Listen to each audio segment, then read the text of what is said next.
आपण जी एकता दाखवली याबद्दल सर्व आशा गटप्रवर्तक कृती समितीच्या वतीने, महाराष्ट्राच्या कामगार कर्मचारी कृती समितीच्या वतीने, आशा गटप्रवर्तक फेडरेशन आणि कृती समितीच्या वतीने सर्व आशा गटप्रवर्तक ताईंचं मनपूर्वक अभिनंदन करतो।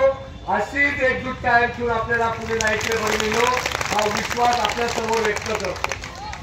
प्रथमतः सगळ्यांना विनंती करतोय, जिथपर्यंत आवाज जातोय तिथपर्यंत सगळ्यांना विनंती आहे की या ठिकाणी आपल्या या सर्व आंदोलनाला पाहण्यासाठी, हे आपलं आंदोलन याच्या आधी 29 तारखेला जे मुंबईमध्ये केलं ते महाराष्ट्राच्या कामगार कर्मचारी कृती समितीने केलं आणि त्याच्या नेतृत्वाखाली आपण मुंबईत सुद्धा एक दिवस आंदोलन केलं। त्या कृती समितीचे समन्वयक आणि CITUचे महाराष्ट्राचे देशाचे नेते कॉम्रेड विवेक पांटोरो आपल्यासाठी सकाळपासून प्रवास करून या ठिकाणी आले।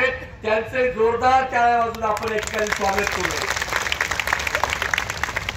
सर्व भगिनींना विनंती आहे की आज आपल्याला संध्याकाळी या ठिकाणी महसूल यंत्रणा आणि पोलीस प्रशासनाच्या वतीने आपल्या सगळ्या आशाताईंचा आक्रोश, आशाताईंची परिस्थिती, आपल्या मागण्या या सर्व गोष्टीचा विचार करून या ठिकाणी प्रशासनाने, पोलीस प्रशासन, महसूल प्रशासनाने आपली भोजनाची रात्रीची व्यवस्था केली आहे।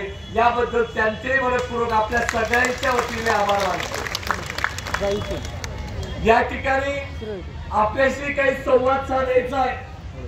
आपण कालपासून या ठिकाणी एक स्वप्न घेऊन, एक आकांक्षा घेऊन 1 महिन्यापासून तालुक्यापासून, PSC पासून, जिल्ह्यापासून आंदोलन करत मुंबईला सुद्धा एकदा जाऊन आपण या ठाणे शहरामध्ये एक स्वप्न घेऊन, एक आकांक्षा घेऊन आलेलो आहोत आणि जो निर्धार घेऊन आलेलो आहोत की आमचा प्रवास हा परतीचा, हा विजयाचा राहील। यासाठी कृती समिती आपल्या सगळ्यांच्या भावनांचा विचार करता जोपर्यंत आपला GR निघत नाही तोपर्यंत आपण आपल्या आंदोलनावरती ठाम आहोत। याबद्दल आपल्या सगळ्यांना सांगू इच्छितो। भगिनींनो, आंदोलनाचे टप्पे असतात आणि या ठिकाणी आपल्या कृती समितीचे नेतृत्व करणारे कॉम्रेड M.A. पाटील असतील, भगवान देशमुख असतील, आरमाईची ताई असतील, कॉम्रेड मांटोरे असतील, हे आपले कॉम्रेड शंकर पुजारी असतील, आयटकचे सर्व पदाधिकारी असतील, हे सर्व 30-30, 40-40, 50-50 वर्ष या लढ्यामध्ये कामगार कष्टकऱ्यांच्या न्यायासाठी रस्त्यावर उतरून संघर्ष करतायत। आणि या संघर्ष करताना आम्हाला अभिमान आहे की आपल्या या आशाताईंना जेव्हा आपण सुरुवात केली होती एकत्र करून लढण्याची, तर आपल्याला 2005 पासून 6 पासून संघर्ष करत होतो आणि आपण सातत्याने मुंबई आणि नागपूरला मोर्चे करत होतो। परंतु आपण हे सर्व मोर्चे आणि आंदोलन करत असताना महाराष्ट्र शासन आपल्याला सांगत होतं की तुम्ही दिल्लीचे कर्मचारी आहेत, तुमचं आणि आमचं नातं नाही। परंतु मला सांगायला अभिमान वाटतो की या महाराष्ट्रातल्या 75,000 अशा 4,000 गटप्रवर्तक आणि यांच्यासाठी, आपल्यासाठी लढणाऱ्या या महाराष्ट्रातल्या 4 प्रमुख संघटना एकत्र येऊन आम्ही 2017 मध्ये आपण कृती समिती केली आणि कृती समितीच्या ताकदीवरती मला अभिमान वाटतो की याच महाराष्ट्र सरकार जे तुमचं आणि आपलं नातं सांगत नव्हतं, तुम्ही दिल्लीचे कर्मचारी सांगत होतात, परंतु याच सरकारच्या तिजोरीमधून आपण महाराष्ट्राच्या तिजोरीमधून आशांना जवळपास 7,000 रुपये आणि 6,200 गटप्रवर्तकांना याच कृती समितीने मिळवलेले आहेत। हे आपण अभिमानाने सांगितलं पाहिजे आणि भारतामध्ये आपण सर्वात पुढे आहोत याचा आम्हाला अभिमान आहे। परंतु आपण महागाईच्या काळामध्ये हे मिळणारे मोबदला अतिशय कमी आहे आणि म्हणून आपली भूमिका आहे की आम्हाला किमान वेतन भेटलं पाहिजे, जगण्या इतके पैसे मिळाले पाहिजेत। म्हणून कृती समिती सातत्याने पाठपुरावा करून तुम्हाला हिम्मत दाखवत, तुमची हिम्मत वाढवत, सगळ्यांना सोबत घेत, प्रशासन असेल, शासन असेल, मंत्री असतील यांना जाणीव करून देत आपण इथपर्यंत प्रवास केलेला आहे। आणि हा प्रवास करत असताना हा अतिशय महत्वाचा टप्पा आहे। मी पोलीस प्रशासनाला मी सांगू इच्छितो की आमच्या या ताया जे काम करतात 24 तास काम करतात, परंतु प्रशासन म्हणतं की 2-3 तासच तुम्ही काम करता। हा आमचा आक्रोश आहे।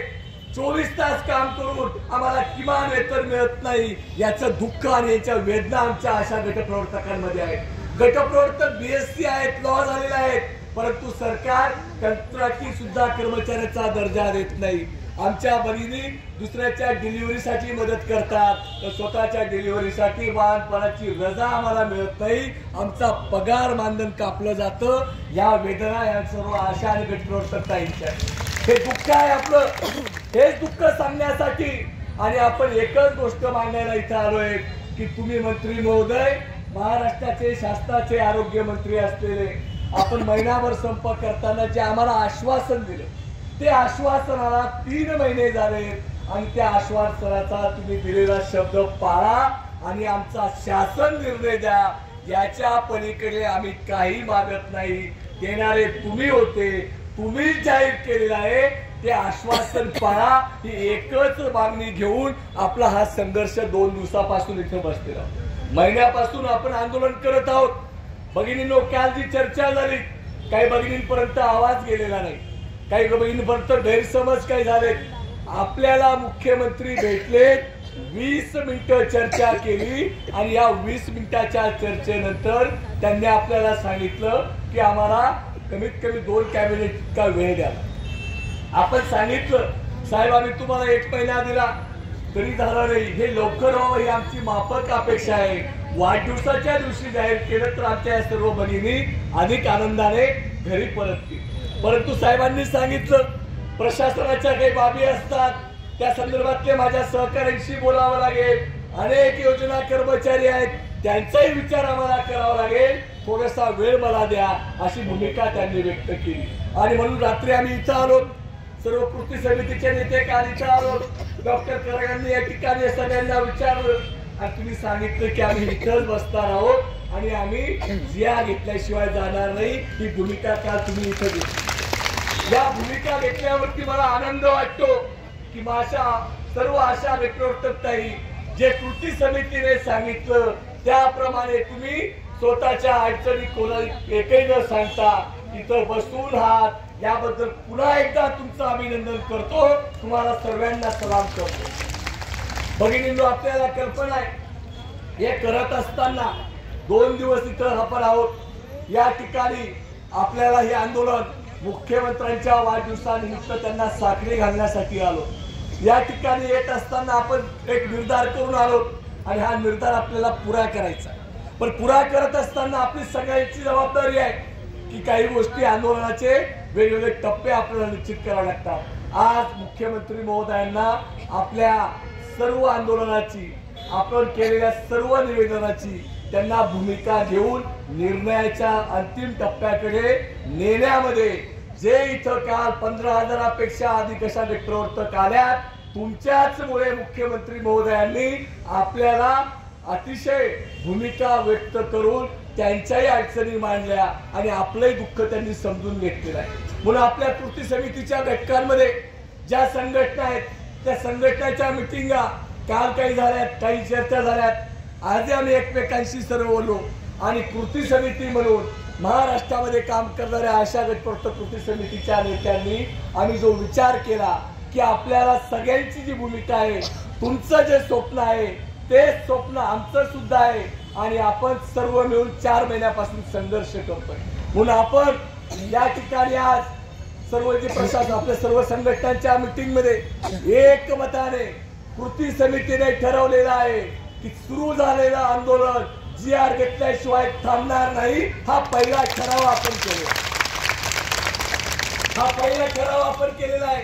आणि प्रथमतः मी आपण सगळ्यांनी काल खरं आम्ही चर्चेला गेलो होतो, पण या ठाणे जिल्ह्यातल्या आमच्या गटप्रवर्तक ताई, आशाताई, अनेक जो निर्णय त्यांनी सुरुवात केली, शहापूर पासून पायी या ठिकाणी 45 किलोमीटर प्रवास करून आल्यात, त्या सर्व भगिनींसाठी त्यांना आपण टाळ्या वाजवून त्यांचं अभिनंदन करूया। ते गरजेचे भगिनी तो निर्धार होता त्या सुद्धा गटप्रवर्तकांनी अशांनी निर्णय घेतला